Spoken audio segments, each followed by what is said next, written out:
ಶಾಂತಿ. ತಾರೀಕು 19/6/2026 ಪ್ರಾತಃ ಮುರಳಿ. ಮಧುರ ಮಕ್ಕಳೇ, ಶಿವ ತಂದೆಯು ನಿಮ್ಮ ಹೂ ಇತ್ಯಾದಿಗಳನ್ನು ಸ್ವೀಕಾರ ಮಾಡುವುದಿಲ್ಲ, ಏಕೆಂದರೆ ಅವರು ಪೂಜ್ಯ ಹಾಗೂ ಪೂಜಾರಿಯಾಗುವುದಿಲ್ಲ. ನೀವು ಸಹ ಸಂಗಮದಲ್ಲಿ ಹೂ ಮಾಲೆಯನ್ನು ಧರಿಸುವಂತಿಲ್ಲ. ಪ್ರಶ್ನೆ: ಭವಿಷ್ಯ ರಾಜ್ಯ ಸಿಂಹಾಸನಕ್ಕೆ ಯಾರು ಅಧಿಕಾರಿಗಳಾಗುತ್ತಾರೆ? ಉತ್ತರ: ಯಾರು ಈಗ ಮಾತಾಪಿತರ ಹೃದಯ ಸಿಂಹಾಸನವನ್ನು ಗೆಲ್ಲುವವರಿದ್ದಾರೆಯೋ ಅವರೇ ಭವಿಷ್ಯ ಸಿಂಹಾಸನಾಧೀಶರಾಗುತ್ತಾರೆ. ಅದ್ಭುತವೇನೆಂದರೆ ಮಕ್ಕಳು ಮಾತಾಪಿತರ ಮೇಲೂ ವಿಜಯವನ್ನು ಪ್ರಾಪ್ತಿ ಮಾಡಿಕೊಳ್ಳುತ್ತಾರೆ. ಪರಿಶ್ರಮ ಪಟ್ಟು ಮಾತಾಪಿತರಿಗಿಂತಲೂ ಮುಂದೆ ಹೋಗುತ್ತಾರೆ. ಗೀತೆ: ಆಕಾಶ ಸಿಂಹಾಸನವನ್ನು ಬಿಟ್ಟು ಬಾ. ಓಂ ಶಾಂತಿ. ಮಧುರಾತಿ ಮಧುರ ಅಗಲಿ ಹೋಗಿ ಮರಳಿ ಸಿಕ್ಕಿರುವ ಮಕ್ಕಳು ಗೀತೆಯನ್ನು ಕೇಳಿದಿರಿ. ಈ ಗೀತೆಯಿಂದ ಸರ್ವವ್ಯಾಪಿಯ ಜ್ಞಾನವು ಹೊರಟು ಹೋಗುತ್ತದೆ. ಈಗ ಭಾರತವು ಬಹಳ ದುಃಖಿಯಾಗಿದೆ, ಆದ್ದರಿಂದ ನೆನಪು ಮಾಡುತ್ತಾರೆ. ಡ್ರಾಮಾನುಸಾರ ಇವೆಲ್ಲ ಗೀತೆಗಳು ರಚಿಸಲ್ಪಟ್ಟಿವೆ, ಆದರೆ ಇವುಗಳ ಅರ್ಥವು ಪ್ರಪಂಚದವರಿಗೆ ಗೊತ್ತಿಲ್ಲ. ತಂದೆಯು ಪತಿತರನ್ನು ಪಾವನ ಮಾಡಲು ಅಥವಾ ದುಃಖಿಗಳನ್ನು ದುಃಖದಿಂದ ಬಿಡಿಸಿ ಸುಖ ಕೊಡಲು ಬರುತ್ತಾರೆ. ಅದೇ ತಂದೆಯು ಈಗ ಬಂದಿದ್ದಾರೆಂದು ಮಕ್ಕಳಿಗೆ ಅರ್ಥವಾಗಿದೆ. ಪರಿಚಯ ಸಿಕ್ಕಿಬಿಟ್ಟಿದೆ. ಸ್ವಯಂ ತಂದೆಯು ಕುಳಿತು ತಿಳಿಸುತ್ತಾರೆ, ನಾನು ಸಾಧಾರಣ ತನುವಿನಲ್ಲಿ ಪ್ರವೇಶ ಮಾಡಿ ಇಡೀ ಸೃಷ್ಟಿಯ ಆದಿ ಮಧ್ಯ ಅಂತ್ಯದ ರಹಸ್ಯವನ್ನು ತಿಳಿಸುತ್ತೇನೆ. ಸೃಷ್ಟಿಯು ಒಂದೇ ಆಗಿದೆ, ಕೇವಲ ಹೊಸದು ಮತ್ತು ಹಳೆಯದಾಗುತ್ತದೆ. ಹೇಗೆ ಶರೀರವು ಬಾಲ್ಯದಲ್ಲಿ ಹೊಸದಾಗಿರುತ್ತದೆ, ನಂತರ ಹಳೆಯದಾಗುತ್ತದೆ. ಹೊಸ ಶರೀರ, ಹಳೆಯ ಶರೀರ ಎರಡು ಶರೀರಗಳೆಂದು ಹೇಳುವುದಿಲ್ಲ. ಒಂದೇ ಶರೀರವೇ, ಆದರೆ ಅದು ಹೊಸದರಿಂದ ಹಳೆಯದಾಗುತ್ತದೆ. ಹಾಗೆಯೇ ಪ್ರಪಂಚವೂ ಒಂದೇ ಆಗಿದೆ, ಹೊಸದರಿಂದ ಈಗ ಹಳೆಯದಾಗುತ್ತದೆ. ಯಾವಾಗ ಹೊಸದಾಗಿತ್ತು ಇದನ್ನು ಯಾರೂ ತಿಳಿಸಲು ಸಾಧ್ಯವಿಲ್ಲ. ತಂದೆಯು ಬಂದು ತಿಳಿಸುತ್ತಾರೆ, ಮಕ್ಕಳೇ, ಹೊಸ ಪ್ರಪಂಚವಿದ್ದಾಗ ಭಾರತವು ಹೊಸದಾಗಿತ್ತು, ಸತ್ಯಯುಗವೆಂದು ಕರೆಸಿಕೊಳ್ಳುತ್ತಿತ್ತು. ಅದೇ ಭಾರತವು ಈಗ ಹಳೆಯದಾಗಿದೆ. ಇದಕ್ಕೆ ಹಳೆಯ ಪ್ರಪಂಚ ಎಂದು ಹೇಳಲಾಗುತ್ತದೆ. ಹೊಸ ಪ್ರಪಂಚದಿಂದ ಹಳೆಯದಾಗಿದೆ, ಅದು ಪುನಃ ಖಂಡಿತವಾಗಿಯೂ ಹೊಸದಾಗಬೇಕಾಗಿದೆ. ಮಕ್ಕಳು ಹೊಸ ಪ್ರಪಂಚದ ಸಾಕ್ಷಾತ್ಕಾರ ಮಾಡಿದ್ದಾರೆ ಅಂದಾಗ ಆ ಹೊಸ ಪ್ರಪಂಚದ ಮಾಲೀಕರು ಯಾರಾಗಿದ್ದರು? ಈ ಲಕ್ಷ್ಮೀನಾರಾಯಣರಾಗಿದ್ದರು. ಆದಿ ಸನಾತನ ದೇವಿ ದೇವತೆಗಳು ಆ ಪ್ರಪಂಚದ ಮಾಲೀಕರಾಗಿದ್ದರು. ಈಗ ತಂದೆಯು ಮಕ್ಕಳಿಗೆ ತಿಳಿಸುತ್ತಿದ್ದಾರೆ. ತಂದೆಯು ಹೇಳುತ್ತಾರೆ, ಈಗ ನಿರಂತರ ಇದನ್ನೇ ನೆನಪು ಮಾಡಿ. ತಂದೆಯು ಪರಮಧಾಮದಿಂದ ನಮಗೆ ಓದಿಸಲು ಬರುತ್ತಾರೆ, ರಾಜಯೋಗವನ್ನು ಕಲಿಸಲು ಬಂದಿದ್ದಾರೆ. ಮಹಿಮೆ ಎಲ್ಲವೂ ಅವರೊಬ್ಬರದೇ ಆಗಿದೆ, ಇವರಿಗೇನು ಮಹಿಮೆ ಇಲ್ಲ. ಈ ಸಮಯದಲ್ಲಿ ಎಲ್ಲರೂ ತುಚ್ಛ ಬುದ್ಧಿಯವರಾಗಿದ್ದಾರೆ, ಏನನ್ನೂ ತಿಳಿದುಕೊಳ್ಳುವುದಿಲ್ಲ. ಆದ್ದರಿಂದ ನಾನು ಬರುತ್ತೇನೆ. ಆದ್ದರಿಂದಲೇ ಗೀತೆಯು ಮಾಡಲ್ಪಟ್ಟಿದೆ. ಈ ಹಾಡಿನಿಂದ ಸರ್ವವ್ಯಾಪಿಯ ಜ್ಞಾನವು ಹೊರಟು ಹೋಗುತ್ತದೆ. ಪ್ರತಿಯೊಬ್ಬರ ಪಾತ್ರವು ಬೇರೆ ಬೇರೆಯಾಗಿದೆ. ತಂದೆಯು ಪದೇ ಪದೇ ಹೇಳುತ್ತಾರೆ, ದೇಹಾಭಿಮಾನವನ್ನು ಬಿಟ್ಟು ನೀವು ಆತ್ಮಾಭಿಮಾನಿಯಾಗಿರಿ ಮತ್ತು ಕರ್ಮೇಂದ್ರಿಯಗಳ ಮೂಲಕ ಶಿಕ್ಷಣವನ್ನು ಧಾರಣೆ ಮಾಡಿಕೊಳ್ಳಿ. ಬಲೆ ಈ ತಂದೆಯನ್ನು ನಡೆಯುತ್ತಾ ತಿರುಗಾಡುತ್ತಾ ನೋಡುತ್ತೀರಿ, ಆದರೆ ನೆನಪು ಶಿವ ತಂದೆಯನ್ನು ಮಾಡಿ. ಶಿವ ತಂದೆಯೇ ಎಲ್ಲವನ್ನು ಮಾಡುತ್ತಾರೆ ಎಂದು ತಿಳಿದುಕೊಳ್ಳಿ. ಈ ಬ್ರಹ್ಮ ಅಲ್ಲ. ಬಲೆ ಈ ಕಣ್ಣುಗಳಿಗೆ ಇವರ ರೂಪವು ಕಾಣಿಸುತ್ತದೆ, ಆದರೆ ನಿಮ್ಮ ಬುದ್ಧಿಯು ಶಿವ ತಂದೆಯ ಕಡೆ ಹೋಗಬೇಕು. ಶಿವ ತಂದೆ ಇಲ್ಲದೆ ಹೋಗಿದ್ದರೆ ಇವರ ಆತ್ಮ, ಇವರ ಶರೀರ ಏನು ಕೆಲಸಕ್ಕೆ ಬರುತ್ತಿರಲಿಲ್ಲ. ಆದ್ದರಿಂದ ಯಾವಾಗಲೂ ತಿಳಿದುಕೊಳ್ಳಿ, ಇವರಲ್ಲಿ ಶಿವ ತಂದೆ ಇದ್ದಾರೆ, ಇವರ ಮೂಲಕ ಓದಿಸುತ್ತಾರೆ. ನಿಮಗೆ ಶಿಕ್ಷಕರು ಈ ಬ್ರಹ್ಮ ತಂದೆಯಲ್ಲ, ಶಿವ ತಂದೆಯು ಪರಮ ಶಿಕ್ಷಕನಾಗಿದ್ದಾರೆ. ಅವರನ್ನೇ ನೆನಪು ಮಾಡಬೇಕು. ಎಂದೂ ಸಹ ಶರೀರವನ್ನು ನೆನಪು ಮಾಡಬಾರದು. ಬುದ್ಧಿಯೋಗವನ್ನು ತಂದೆಯ ಜೊತೆ ಇಡಬೇಕು. ಪುನಃ ಬಂದು ಜ್ಞಾನ ಯೋಗವನ್ನು ಕಲಿಸಿ ಎಂದು ಮಕ್ಕಳು ತಂದೆಯನ್ನು ನೆನಪು ಮಾಡುತ್ತಾರೆ. ಪರಮಪಿತ ಪರಮಾತ್ಮನ ವಿನಃ ಯಾರೂ ರಾಜಯೋಗವನ್ನು ಕಲಿಸಲು ಸಾಧ್ಯವಿಲ್ಲ. ಮಕ್ಕಳ ಬುದ್ಧಿಯಲ್ಲಿದೆ, ಅವರೇ ಕುಳಿತು ಗೀತಾ ಜ್ಞಾನವನ್ನು ತಿಳಿಸುತ್ತಾರೆ. ನಂತರ ಈ ಜ್ಞಾನವು ಪ್ರಾಯಲೋಪವಾಗಿ ಬಿಡುತ್ತದೆ. ರಾಜಧಾನಿಯು ಸ್ಥಾಪನೆಯಾಗಿ ಬಿಟ್ಟರೆ, ಸದ್ಗತಿಯಾಗಿ ಬಿಟ್ಟರೆ ಅನಂತರ ಅಲ್ಲಿ ಜ್ಞಾನದ ಅವಶ್ಯಕತೆ ಇರುವುದಿಲ್ಲ. ದುರ್ಗತಿಯಿಂದ ಸದ್ಗತಿಯಾಗಲು ಜ್ಞಾನವನ್ನು ಕೊಡಲಾಗುತ್ತದೆ. ಬಾಕಿ ಅವೆಲ್ಲವೂ ಭಕ್ತಿ ಮಾರ್ಗದ ಮಾತುಗಳಾಗಿವೆ. ಮನುಷ್ಯರು ಜಪ, ತಪ, ದಾನ, ಪುಣ್ಯ ಇತ್ಯಾದಿ ಏನೆಲ್ಲವನ್ನು ಮಾಡುವರೋ ಎಲ್ಲವೂ ಭಕ್ತಿ ಮಾರ್ಗದ ಮಾತುಗಳಾಗಿವೆ. ಇದರಿಂದ ಯಾರು ನನ್ನೊಂದಿಗೆ ಮಿಲನ ಮಾಡಲು ಸಾಧ್ಯವಿಲ್ಲ. ಆತ್ಮದ ರೆಕ್ಕೆಗಳು ತುಂಡಾಗಿವೆ, ಕಲ್ಲು ಬುದ್ಧಿಯವರಾಗಿ ಬಿಟ್ಟಿದ್ದಾರೆ. ಕಲ್ಲಿನಿಂದ ಪಾರಸವನ್ನಾಗಿ ಮಾಡಲು ಪುನಃ ನಾನು ಬರಬೇಕಾಗುತ್ತದೆ. ಎಷ್ಟೊಂದು ಜನಸಂಖ್ಯೆ ಇದೆ. ಈ ಸಂಸಾರವು ಸಾಸಿವೆಯಂತೆ ತುಂಬಿದೆ. ಈಗ ಇದೆಲ್ಲವೂ ಸಮಾಪ್ತಿಯಾಗುವುದು. ಸತ್ಯಯುಗದಲ್ಲಿ ಇಷ್ಟೊಂದು ಜನಸಂಖ್ಯೆ ಇರುವುದಿಲ್ಲ. ಹೊಸ ಪ್ರಪಂಚದಲ್ಲಿ ಬಹಳ ವೈಭವ ಮತ್ತು ಜನಸಂಖ್ಯೆ ಕಡಿಮೆ ಇರುತ್ತದೆ. ಇಲ್ಲಾದರೆ ಇಷ್ಟೊಂದು ಮನುಷ್ಯರಿದ್ದಾರೆ, ತಿನ್ನುವುದಕ್ಕೂ ಸಿಗುವುದಿಲ್ಲ. ಹಳೆಯ ಮರಳುಗಾಡು ಆಗಿಬಿಟ್ಟಿದೆ. ಇದೇ ಮತ್ತೆ ಹೊಸದಾಗುವುದು. ಅಲ್ಲಿ ಪ್ರತಿಯೊಂದು ಹೊಸದಾಗಿರುತ್ತದೆ. ಸ್ವರ್ಗ, ಬಹಿಷ್ಠ, ದೇವತೆಗಳ ಹೊಸ ಪ್ರಪಂಚ, ಈ ಹೆಸರೇ ಎಷ್ಟು ಮಧುರವಾಗಿದೆ. ಹಳೆಯದನ್ನು ಬಿಟ್ಟು ಹೊಸದರಲ್ಲಿ ಹೋಗುವ ಮನಸ್ಸಾಗುತ್ತದೆಯಲ್ಲವೇ? ಈಗ ಹೊಸ ಪ್ರಪಂಚ, ಸ್ವರ್ಗದಲ್ಲಿ ಹೋಗುವ ಮಾತಿದೆ. ಈ ಹಳೆಯ ಶರೀರಕ್ಕೆ ಯಾವುದೇ ಬೆಲೆ ಇಲ್ಲ. ಶಿವ ತಂದೆಗಂತೂ ಯಾವುದೇ ಶರೀರವಿಲ್ಲ. ಈ ತಂದೆಗೆ ಹಾರವನ್ನು ಹಾಕುವುದೇ ಎಂದು ಮಕ್ಕಳು ಕೇಳುತ್ತಾರೆ. ಆದರೆ ಇವರಿಗೆ ಹಾರವನ್ನು ಹಾಕಿದರೆ ನಿಮ್ಮ ಬುದ್ಧಿಯೋಗವು ಇವರ ಕಡೆ ಹೊರಟು ಹೋಗುವುದು. ಆದ್ದರಿಂದ ಶಿವ ತಂದೆಯು ಹೇಳುತ್ತಾರೆ, ಹಾರದ ಅವಶ್ಯಕತೆ ಇಲ್ಲ. ನೀವೇ ಪೂಜ್ಯರಾಗುತ್ತೀರಿ, ಪೂಜಾರಿಗಳು ನೀವೇ ಆಗುತ್ತೀರಿ. ಆಗ ತಮ್ಮದೇ ಚಿತ್ರಗಳನ್ನು ಮಾಡತೊಡಗುತ್ತೀರಿ. ನಾನಂತೂ ಪೂಜ್ಯನೂ ಆಗುವುದಿಲ್ಲ. ಹೂ ಇತ್ಯಾದಿಗಳ ಅವಶ್ಯಕತೆಯೂ ಇಲ್ಲ. ನಾನೇಕೆ ಇದನ್ನು ಧರಿಸಲಿ? ಆದ್ದರಿಂದ ಎಂದು ಹೂಮಾಲೆ ಇತ್ಯಾದಿಗಳನ್ನು ನಾನು ಸ್ವೀಕರಿಸುವುದಿಲ್ಲ. ನೀವು ಪೂಜ್ಯರಾಗುತ್ತೀರಿ ಅಂದ ಮೇಲೆ ಎಷ್ಟು ಬೇಕೋ ಅಷ್ಟು ಹೂಗಳನ್ನು ಧರಿಸುವಿರಿ. ನಾನಂತೂ ನೀವು ಮಕ್ಕಳ ವಿಧೇಯ ತಂದೆಯೂ ಆಗಿದ್ದೇನೆ, ಶಿಕ್ಷಕನೂ ಆಗಿದ್ದೇನೆ, ಸೇವಕನೂ ಆಗಿದ್ದೇನೆ. ದೊಡ್ಡ ದೊಡ್ಡ ವ್ಯಕ್ತಿಗಳು ಸಹಿ ಮಾಡುವಾಗ ತಮ್ಮ ವಿಧೇಯ ಎಂದು ಬರೆಯುತ್ತಾರೆ. ಎಂದು ತಮ್ಮನ್ನು ಲಾರ್ಡ್ ಎಂದು ಬರೆಯುವುದಿಲ್ಲ. ಇಲ್ಲಂತೂ ಮನುಷ್ಯರು ತಮಗೆ ಶ್ರೀನಾರಾಯಣ, ಶ್ರೀಲಕ್ಷ್ಮಿ, ತಮಗೆ ಶ್ರೀ ಅಕ್ಷರವನ್ನು ಹಾಕಿಕೊಳ್ಳುತ್ತಾರೆ. ಆದ್ದರಿಂದ ತಂದೆಯು ತಿಳಿಸುತ್ತಾರೆ, ಈಗ ಈ ಶರೀರವನ್ನು ನೆನಪು ಮಾಡಬೇಡಿ. ತಮ್ಮನ್ನು ಆತ್ಮ ಎಂದು ನಿಶ್ಚಯ ಮಾಡಿಕೊಳ್ಳಿ ಮತ್ತು ತಂದೆಯನ್ನು ನೆನಪು ಮಾಡಿ. ಈ ಹಳೆಯ ಪ್ರಪಂಚದಲ್ಲಿ ಆತ್ಮ ಮತ್ತು ಶರೀರ ಎರಡೂ ಪತೀತ ಆಗಿದೆ. 9 ಕ್ಯಾರೆಟ್ನ ಚಿನ್ನವಾಗಿದ್ದರೆ 9 ಕ್ಯಾರೆಟ್ನ ಆಭರಣಗಳೇ ತಯಾರಾಗುತ್ತವೆ. ಚಿನ್ನದಲ್ಲಿಯೇ ಲೋಹವು ಬೆರಕೆಯಾಗುತ್ತದೆ ಅಂದಾಗ ಆತ್ಮವನ್ನೆಂದು ನಿರ್ಲೇಪವೆಂದು ತಿಳಿದುಕೊಳ್ಳಬಾರದು. ಈ ಜ್ಞಾನವು ನಿಮಗೆ ಈಗಲೇ ಇದೆ. ನೀವು ಅರ್ಧ ಕಲ್ಪ 21 ಜನ್ಮಗಳಿಗಾಗಿ ಪ್ರಾರಬ್ಧವನ್ನು ಪಡೆಯುತ್ತೀರಿ ಅಂದ ಮೇಲೆ ಎಷ್ಟೊಂದು ಪುರುಷಾರ್ಥ ಮಾಡಬೇಕು. ಆದರೆ ಮಕ್ಕಳು ಪದೇ ಪದೇ ಮರೆತು ಹೋಗುತ್ತಾರೆ.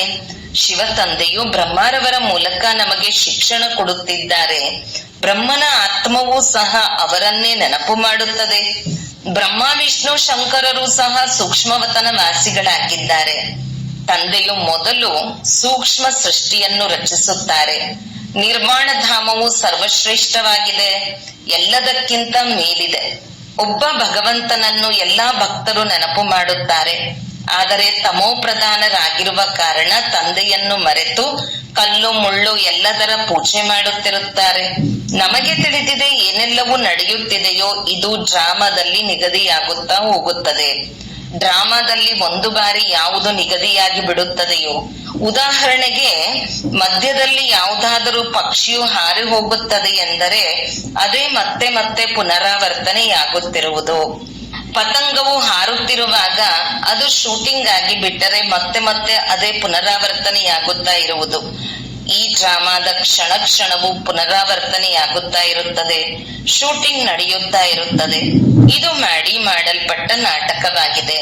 ನೀವು ಪಾತ್ರಧಾರಿಗಳಾಗಿದ್ದೀರಿ. ಇಡೀ ನಾಟಕವನ್ನು ಸಾಕ್ಷಿಯಾಗಿ ನೋಡುತ್ತೀರಿ. ಒಂದೊಂದು ಕ್ಷಣವೂ ಡ್ರಾಮಾನುಸಾರ ಕಳೆಯುತ್ತದೆ. ಎಲೆಯು ಅಲುಗಾಡಿದರೂ ಸಹ ಡ್ರಾಮಾದಲ್ಲಿ ಒಂದು ಕ್ಷಣವು ಕಳೆಯಿತು. ಒಂದೊಂದು ಎಲೆಯು ಭಗವಂತನ ಆಜ್ಞೆಯಿಂದ ಅಲುಗಾಡುತ್ತದೆ ಎಂದಲ್ಲ. ಇದೆಲ್ಲವೂ ಡ್ರಾಮಾದಲ್ಲಿ ಮೊದಲೇ ನಿಗದಿಯಾಗಿದೆ. ಇದನ್ನು ಚೆನ್ನಾಗಿ ತಿಳಿದುಕೊಳ್ಳಬೇಕಾಗುತ್ತದೆ. ತಂದೆಯೇ ಬಂದು ರಾಜಯೋಗವನ್ನು ಕಲಿಸುತ್ತಾರೆ ಮತ್ತು ಸೃಷ್ಟಿ ನಾಟಕದ ಜ್ಞಾನವನ್ನು ಕೊಡುತ್ತಾರೆ. ಎಷ್ಟು ಒಳ್ಳೊಳ್ಳೆಯ ಚಿತ್ರಗಳು ಮಾಡಲ್ಪಟ್ಟಿವೆ. ಸಂಗಮ ಯುಗದಲ್ಲಿ ಗಡಿಯಾರದ ಗಂಟೆಯ ಮುಳ್ಳನ್ನು ತೋರಿಸಲಾಗಿದೆ. ಕಲಿಯುಗದ ಅಂತ್ಯ ಸತ್ಯಯುಗದ ಆದಿಯ ಸಂಗಮವಾಗಿದೆ. ಈಗ ಹಳೆಯ ಪ್ರಪಂಚದಲ್ಲಿ ಅನೇಕ ಧರ್ಮಗಳಿವೆ. ನಂತರ ಹೊಸ ಪ್ರಪಂಚದಲ್ಲಿ ಇವು ಇರುವುದಿಲ್ಲ. ನೀವು ಮಕ್ಕಳು ಸದಾ ನಮಗೆ ತಂದೆಯು ಓದಿಸುತ್ತಿದ್ದಾರೆ. ನಾವು ಈಶ್ವರೀಯ ವಿದ್ಯಾರ್ಥಿಗಳಾಗಿದ್ದೇವೆಂದು ತಿಳಿಯಿರಿ. ಭಗವಾನು ವಾಚ, ನಾನು ನಿಮ್ಮನ್ನು ರಾಜರಿಗೂ ರಾಜನನ್ನಾಗಿ ಮಾಡುತ್ತೇನೆ. ರಾಜರು ಸಹ ಲಕ್ಷ್ಮೀನಾರಾಯಣರನ್ನು ಪೂಜಿಸುತ್ತಾರೆ ಅಂದ ಮೇಲೆ ಅವರನ್ನು ಪೂಜ್ಯರನ್ನಾಗಿ ಮಾಡುವವನು ನಾನಾಗಿದ್ದೇನೆ. ಯಾರು ಪೂಜ್ಯರಾಗಿದ್ದರೋ ಅವರೇ ಈಗ ಪೂಜಾರಿಗಳಾಗಿದ್ದಾರೆ. ನೀವು ಮಕ್ಕಳು ತಿಳಿದುಕೊಂಡಿದ್ದೀರಿ, ನಾವೇ ಪೂಜ್ಯರಾಗಿದ್ದೆವು, ನಂತರ ನಾವೇ ಪೂಜಾರಿಗಳಾದೆವು. ತಂದೆಯಂತೂ ಆಗುವುದಿಲ್ಲ. ತಂದೆಯು ಹೇಳುತ್ತಾರೆ, ನಾನು ಪೂಜಾರಿಯೂ ಆಗುವುದಿಲ್ಲ, ಪೂಜ್ಯನೂ ಆಗುವುದಿಲ್ಲ. ಆದ್ದರಿಂದ ನಾನು ಹಾರವನ್ನು ಧರಿಸುವುದೂ ಇಲ್ಲ, ಧರಿಸಬೇಕಾಗುವುದೂ ಇಲ್ಲ. ಅಂದ ಮೇಲೆ ನಾನೇಕೆ ಹೂಗಳನ್ನು ಸ್ವೀಕಾರ ಮಾಡಲಿ? ವಾಸ್ತವದಲ್ಲಿ ನೀವು ಸಹ ಸ್ವೀಕಾರ ಮಾಡುವಂತಿಲ್ಲ. ನಿಯಮಾನುಸಾರ ಆ ದೇವತೆಗಳಿಗೆ ಹಕ್ಕಿದೆ, ಏಕೆಂದರೆ ಅವರ ಆತ್ಮ ಮತ್ತು ಶರೀರ ಎರಡು ಪವಿತ್ರವಾಗಿದೆ. ಹೂಗಳನ್ನು ಸ್ವೀಕರಿಸಲು ಅವರೇ ಅಧಿಕಾರಿಗಳಾಗಿದ್ದಾರೆ. ಅಲ್ಲಿ ಸ್ವರ್ಗದಲ್ಲಂತೂ ಸುಗಂಧ ಭರಿತ ಹೂಗಳಿರುತ್ತದೆ. ಹೂಗಳಿರುವುದೇ ಸುಗಂಧ ಬೀರುವುದಕ್ಕಾಗಿ, ಧರಿಸುವುದಕ್ಕಾಗಿಯೂ ಇರುತ್ತದೆ. ತಂದೆಯು ಹೇಳುತ್ತಾರೆ, ಈಗ ನೀವು ಮಕ್ಕಳು ವಿಷ್ಣುವಿನ ಕೊರಳಿನ ಹಾರವಾಗುತ್ತೀರಿ. ನಂಬರ್ ವಾರ್ ನೀವು ಸಿಂಹಾಸನದ ಮೇಲೆ ಕುಳಿತುಕೊಳ್ಳಬೇಕಾಗಿದೆ. ಕಲ್ಪದ ಮೊದಲು ಯಾರು ಪುರುಷಾರ್ಥ ಮಾಡಿದ್ದಾರೆಯೋ ಅವರು ಈಗಲೂ ಮಾಡುತ್ತಾರೆ ಮತ್ತು ಮಾಡತೊಡಗುತ್ತಾರೆ. ನಂಬರ್ ವಾರ್ ಅಂತೂ ಇದ್ದೇ ಇರುತ್ತಾರೆ. ಇವರು ಬಹಳ ಒಳ್ಳೆಯ ಸೇವಾದಾರಿ ಎಂದು ವಿವೇಕವು ಹೇಳುತ್ತದೆ. ಹೇಗೆ ಅಂಗಡಿಯಲ್ಲಿರುತ್ತಾರೆ, ಸೇಟ್ ಆಗಿರುತ್ತಾರೆ, ಭಾಗಿದಾರರಾಗಿರುತ್ತಾರೆ, ಅವರು ಕೆಳಗಿನವರೆಗೂ ಲಿಫ್ಟ್ ಸಿಗುತ್ತದೆ. ಇಲ್ಲಿಯೂ ಹಾಗೆಯೇ ನೀವು ಮಕ್ಕಳು ಮಾತಾಪಿತರ ಮೇಲೆ ಜಯ ಗಳಿಸಬೇಕು. ಮಾತಾಪಿತರಿಗಿಂತಲೂ ಹೇಗೆ ಮುಂದೆ ಹೋಗಬಹುದೆಂದು ನೀವು ಆಶ್ಚರ್ಯಚಕಿತರಾಗುತ್ತೀರಿ. ತಂದೆಯಂತೂ ಮಕ್ಕಳನ್ನು ಸಿಂಹಾಸನಾಧಿಕಾರಿಗಳನ್ನಾಗಿ ಮಾಡಲು ಪರಿಶ್ರಮ ಪಟ್ಟು ಯೋಗ್ಯರನ್ನಾಗಿ ಮಾಡುತ್ತಾರೆ. ಆದ್ದರಿಂದ ಹೇಳುತ್ತಾರೆ, ಈಗ ನನ್ನ ಹೃದಯ ರೂಪಿ ಸಿಂಹಾಸನವನ್ನು ಜಯಿಸಿದರೆ ಭವಿಷ್ಯದ ಸಿಂಹಾಸನಕ್ಕೆ ಅಧಿಕಾರಿಗಳಾಗುತ್ತೀರಿ. ಇಷ್ಟು ಪುರುಷಾರ್ಥ ಮಾಡಿ ಅದರಿಂದ ನರನಿಂದ ನಾರಾಯಣ ಆಗಿರಿ. ಮುಖ್ಯವಾಗಿ ಒಂದೇ ಗುರಿ ಧ್ಯೇಯವಿದೆ. ರಾಜಧಾನಿಯು ಸ್ಥಾಪನೆಯಾಗುತ್ತಿದೆ ಅಂದ ಮೇಲೆ ಅದರಲ್ಲಿ ಪದವಿಗಳು ಬಹಳಷ್ಟಿದೆ. ನೀವು ಮಾಯೆಯನ್ನು ಗೆಲ್ಲುವ ಪುರುಷಾರ್ಥ ಮಾಡಬೇಕು. ಮಕ್ಕಳು ಮೊದಲಾದವರನ್ನು ಬಲೆ ಪ್ರೀತಿಯಿಂದ ನಡೆಸಿ, ಆದರೆ ಟ್ರಸ್ಟಿಯಾಗಿ ಇರಿ. ಭಕ್ತಿ ಮಾರ್ಗದಲ್ಲಿಯೂ ಸಹ ಹೇಳುತ್ತಿದ್ದರಲ್ಲವೇ, ಪ್ರಭು ಇದೆಲ್ಲವೂ ತಾವು ಕೊಟ್ಟಿರುವುದೇ ಆಗಿದೆ. ತಾವು ಕೊಟ್ಟಿರುವ ವಸ್ತುವನ್ನು ತಾವು ತೆಗೆದುಕೊಂಡಿರಿ. ಒಳ್ಳೆಯದು ಅಂದ ಮೇಲೆ ಅಳುವ ಮಾತೇ ಇಲ್ಲ. ಆದರೆ ಇದಂತೂ ಅಳುವ ಪ್ರಪಂಚವಾಗಿದೆ. ಮನುಷ್ಯರು ಬಹಳ ಕಥೆಗಳನ್ನು ತಿಳಿಸುತ್ತಾರೆ. ಮೋಹಜೀತ ರಾಜನ ಕಥೆಯನ್ನು ಹೇಳುತ್ತಾರೆ. ಇದರಿಂದ ದುಃಖದ ಅನುಭವವಾಗುವುದಿಲ್ಲ. ಒಂದು ಶರೀರವನ್ನು ಬಿಟ್ಟು ಇನ್ನೊಂದನ್ನು ಪಡೆದುಕೊಂಡರು ಅಲ್ಲಿ ಎಂದೂ ಯಾವುದೇ ಕಾಯಿಲೆ ಬರುವುದಿಲ್ಲ. 21 ಜನ್ಮಗಳಿಗಾಗಿ ನಿರೋಗಿ ಕಾಯವಿರುತ್ತದೆ. ಮಕ್ಕಳಿಗೆ ಎಲ್ಲವೂ ಸಾಕ್ಷಾತ್ಕಾರವಾಗುತ್ತದೆ. ಅಲ್ಲಿನ ರೀತಿ ಪದ್ಧತಿಗಳು ಹೇಗೆ ನಡೆಯುತ್ತವೆ, ಎಂತಹ ಉಡುಪುಗಳನ್ನು ಧರಿಸುತ್ತಾರೆ, ಸ್ವಯಂವರ ಇತ್ಯಾದಿ ಹೇಗಾಗುತ್ತವೆ, ಎಲ್ಲವನ್ನೂ ಮಕ್ಕಳು ಸಾಕ್ಷಾತ್ಕಾರ ಮಾಡಿದ್ದೀರಿ. ಆ ಪಾತ್ರವೆಲ್ಲವೂ ಕಳೆದು ಹೋಯಿತು. ಆ ಸಮಯದಲ್ಲಿ ಇಷ್ಟೊಂದು ಜ್ಞಾನವಿರಲಿಲ್ಲ. ದಿನ ಪ್ರತಿದಿನ ನೀವು ಮಕ್ಕಳಲ್ಲಿ ಆ ಶಕ್ತಿಯು ಬರತೊಡಗುತ್ತಿದೆ. ಇದೆಲ್ಲವೂ ಡ್ರಾಮಾದಲ್ಲಿ ನಿಗದಿಯಾಗಿದೆ. ಆಶ್ಚರ್ಯವಲ್ಲವೇ? ಪರಮಪಿತ ಪರಮಾತ್ಮನೂ ಸಹ ಎಷ್ಟು ದೊಡ್ಡ ಪಾತ್ರವಾಗಿದೆ. ಅವರೇ ಕುಳಿತು ತಿಳಿಸುತ್ತಾರೆ. ಭಕ್ತಿ ಮಾರ್ಗದಲ್ಲಿಯೂ ನಾನು ಮೇಲೆ ಕುಳಿತು ಎಷ್ಟೊಂದು ಕೆಲಸ ಮಾಡುತ್ತೇನೆ. ಕಲ್ಪದಲ್ಲಿ ಒಂದೇ ಬಾರಿ ಕೆಳಗೆ ಬರುತ್ತೇನೆ. ಅನೇಕರು ನಿರಾಕಾರನ ಪೂಜೆಯನ್ನು ಮಾಡುತ್ತಾರೆ. ಆದರೆ ನಿರಾಕಾರ ಪರಮಾತ್ಮನು ಹೇಗೆ ಬಂದು ಓದಿಸುತ್ತಾರೆ ಎಂಬ ಮಾತನ್ನು ಮರೆ ಮಾಡಿ ಬಿಟ್ಟಿದ್ದಾರೆ. ಗೀತೆಯಲ್ಲಿಯೂ ಕೃಷ್ಣನ ಹೆಸರನ್ನು ಹಾಕಿದ್ದಾರೆ. ಆದ್ದರಿಂದ ನಿರಾಕಾರನೊಂದಿಗೆ ಪ್ರೀತಿಯೇ ಹೊರಟು ಹೋಗಿದೆ.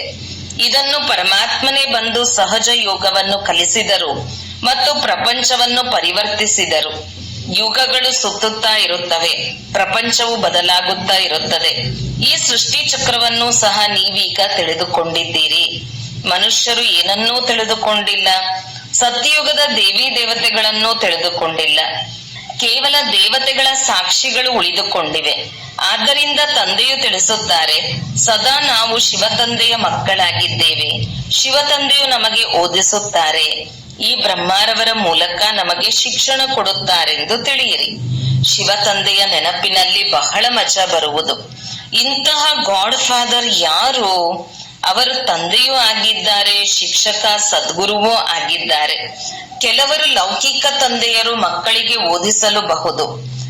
ಆಗ ಅವರು ನಮ್ಮ ತಂದೆಯು ಶಿಕ್ಷಕನೂ ಆಗಿದ್ದಾರೆಂದು ಹೇಳುತ್ತಾರೆ. ಆದರೆ ಅವರೇ ಗುರುವೂ ಆಗಿರಲು ಸಾಧ್ಯವಿಲ್ಲ. ಬಲೆ ಶಿಕ್ಷಕರಾಗಿರಬಹುದು, ತಂದೆಗೆ ಎಂದೂ ಸಹ ಗುರುವೆಂದು ಹೇಳುವುದಿಲ್ಲ. ಇವರ ಬ್ರಹ್ಮ ತಂದೆಯು ಶಿಕ್ಷಕ ಆಗಿದ್ದರು, ಓದಿಸುತ್ತಿದ್ದರು. ಅವರಂತೂ ಸೀಮಿತ ತಂದೆ ಶಿಕ್ಷಕನಾಗಿದ್ದಾರೆ. ಇವರು ಬೇಹದ್ದಿನ ಶಿಕ್ಷಕನಾಗಿದ್ದಾರೆ. ನೀವು ತಮ್ಮನ್ನು ಈಶ್ವರಿಯ ವಿದ್ಯಾರ್ಥಿ ಎಂದು ತಿಳಿದುಕೊಂಡರೂ ಸಹ ಅಹೋ ಸೌಭಾಗ್ಯ. ಪರಮಾತ್ಮನು ಓದಿಸುತ್ತಾರೆ. ಎಷ್ಟು ಸ್ಪಷ್ಟವಾಗಿದೆ, ಎಷ್ಟು ಮಧುರ ತಂದೆಯಾಗಿದ್ದಾರೆ. ಸದಾ ಮಧುರ ವಸ್ತುವನ್ನು ನೆನಪು ಮಾಡಲಾಗುತ್ತದೆ. ಹೇಗೆ ಪ್ರಿಯತಮೆಯರ ಪ್ರೀತಿ ಇರುತ್ತದೆ, ಅವರಲ್ಲಿ ವಿಕಾರಕ್ಕಾಗಿ ಪ್ರೀತಿ ಇರುವುದಿಲ್ಲ. ಕೇವಲ ಒಬ್ಬರು ಇನ್ನೊಬ್ಬರನ್ನು ನೋಡುತ್ತಾ ಇರುತ್ತಾರೆ. ನಿಮ್ಮದು ಪರಮಾತ್ಮ ತಂದೆಯ ಜೊತೆ ಆತ್ಮದ ಯೋಗವಾಗಿದೆ.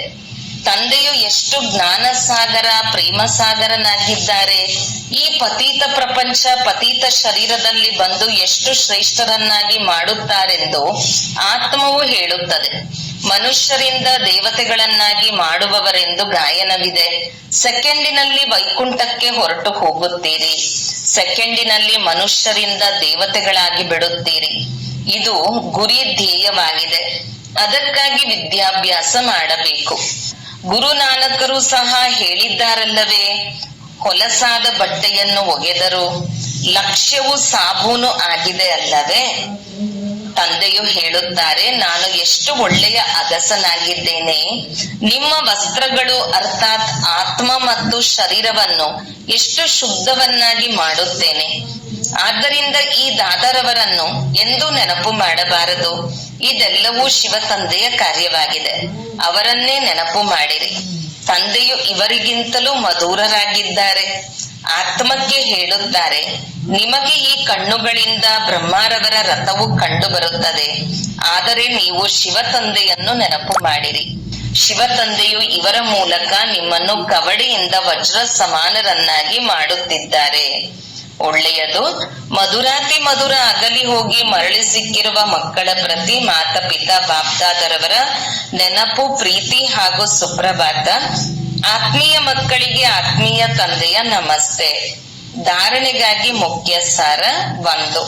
ತಂದೆಯ ಹೃದಯ ರೂಪಿ ಸಿಂಹಾಸನದ ಮೇಲೆ ಜಯಗಳಿಸುವ ಪುರುಷಾರ್ಥ ಮಾಡಬೇಕು. ಪರಿವಾರದಲ್ಲಿ ಟ್ರಸ್ಟಿಯಾಗಿದ್ದು ಪ್ರೀತಿಯಿಂದ ಎಲ್ಲರನ್ನೂ ನಡೆಸಬೇಕು. ಮೋಹಜೀತರು ಆಗಬೇಕು. 2. ಯೋಗ ಬಲದಿಂದ ಆತ್ಮವನ್ನು ಸ್ವಚ್ಛ ಮಾಡಿಕೊಳ್ಳಬೇಕು. ಈ ಕಣ್ಣುಗಳಿಂದ ಎಲ್ಲವನ್ನು ನೋಡುತ್ತಿದ್ದರೂ ಒಬ್ಬ ತಂದೆಯನ್ನು ನೆನಪು ಮಾಡಬೇಕು. ಇಲ್ಲಿ ಹೂಮಾಲೆ ಸ್ವೀಕಾರ ಮಾಡದೆ ಸುಗಂಧಭರಿತ ಹೂವಾಗಬೇಕು. ವರದಾನ: ಪ್ರಾರಬ್ಧದ ಇಚ್ಛೆಯನ್ನು ತ್ಯಜಿಸಿ ಬಹಳ ಚೆನ್ನಾಗಿ ಪುರುಷಾರ್ಥ ಮಾಡುವಂತಹ ಶ್ರೇಷ್ಠ ಪುರುಷಾರ್ಥಿ ಭವ. ಯಾರು ಪುರುಷಾರ್ಥದ ಪ್ರಾರಬ್ಧವನ್ನು ಅನುಭವಿಸುವ ಇಚ್ಛೆಯನ್ನು ಇಟ್ಟುಕೊಳ್ಳುವುದಿಲ್ಲವೋ ಅವರೇ ಶ್ರೇಷ್ಠ ಪುರುಷಾರ್ಥಿಯಾಗಿದ್ದಾರೆ. ಎಲ್ಲಿ ಇಚ್ಛೆ ಇದೆಯೋ ಅಲ್ಲಿ ಸ್ವಚ್ಛತೆಯು ಸಮಾಪ್ತಿಯಾಗಿ ಬಿಡುತ್ತದೆ ಹಾಗೂ ಯೋಚಿಸುವವರಾಗುತ್ತಾರೆ. ಯಾರು ಇಲ್ಲಿಯೇ ಪ್ರಾರಬ್ಧವನ್ನು ಭೋಗಿಸುವ ಇಚ್ಛೆಯನ್ನಿಡುತ್ತಾರೆಯೋ ಅವರು ತನ್ನ ಭವಿಷ್ಯ ಸಂಪಾದನೆಯನ್ನು ಜಮಾ ಮಾಡಿಕೊಳ್ಳುವುದರಲ್ಲಿ ಕೊರತೆ ಮಾಡಿಕೊಳ್ಳುತ್ತಾರೆ. ಆದ್ದರಿಂದ ಇಚ್ಛೆಗೆ ಬದಲು ಬಹಳ ಒಳ್ಳೆಯದು ಎಂಬ ಶಬ್ದವನ್ನು ನೆನಪಿಡಿ. ಶ್ರೇಷ್ಠ ಪುರುಷಾರ್ಥಿಗಳು ಸದಾ ಕಲೆ ರಹಿತರಾಗಿರುವ, ಅವಗುಣ ಮುಕ್ತರಾಗಿರುವ ಪುರುಷಾರ್ಥ ಮಾಡುತ್ತಾರೆ. ಯಾವುದೇ ಮಾತಿನಲ್ಲಿ ಅನುತ್ತೀರ್ಣರಾಗುವುದಿಲ್ಲ. ಸ್ಲೋಗನ್: ಕಮಲ ಪುಷ್ಪವಾಗಿದ್ದು ಸಾಧನವನ್ನು ಉಪಯೋಗಿಸಿರಿ, ಏಕೆಂದರೆ ಇದು ತಮ್ಮ ಕರ್ಮಯೋಗದ ಫಲವಾಗಿದೆ. ಅವ್ಯಕ್ತ ಸೂಚನೆ: ಸದಾ ಹರ್ಷಿತವಾಗಿರಲು ತಮ್ಮ ಸ್ವಭಾವವನ್ನು ಸರಳ ಮಾಡಿಕೊಳ್ಳಿರಿ, ಸಹನಶೀಲರಾಗಿ. ಸರ್ವಸ್ವತ್ಯಾಗಿ ಮಕ್ಕಳಲ್ಲಿ ಮುಖ್ಯ ಸರಳತೆ ಮತ್ತು ಸಹನಶೀಲತೆಯ ಗುಣ ಅವಶ್ಯವಾಗಿ ಇರುವುದು. ಇಂತಹ ಮಕ್ಕಳು ಸ್ವಯಂ ಹರ್ಷಿತರಾಗಿರುತ್ತಾರೆ ಮತ್ತು ಸರ್ವರನ್ನು ಆಕರ್ಷಿತರನ್ನಾಗಿ ಮಾಡುತ್ತಾರೆ. ಅವರು ಒಬ್ಬರನ್ನೊಬ್ಬರಿಗೆ ಸ್ನೇಹಿಯಾಗಿ ಬಿಡುತ್ತಾರೆ.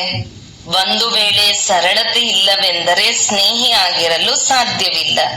ಹೇಗೆ ಸಾಕಾರ ರೂಪದಲ್ಲಿ ನೋಡಿ, ಎಷ್ಟು ಜ್ಞಾನಪೂರ್ಣ ಅಷ್ಟೇ ಸರಳ ಸ್ವಭಾವ. ಹಿರಿಯರಲ್ಲಿ ಹಿರಿಯ, ಬಾಲ್ಯದ ಬಾಲ್ಯ. ಓಂ ಶಾಂತಿ.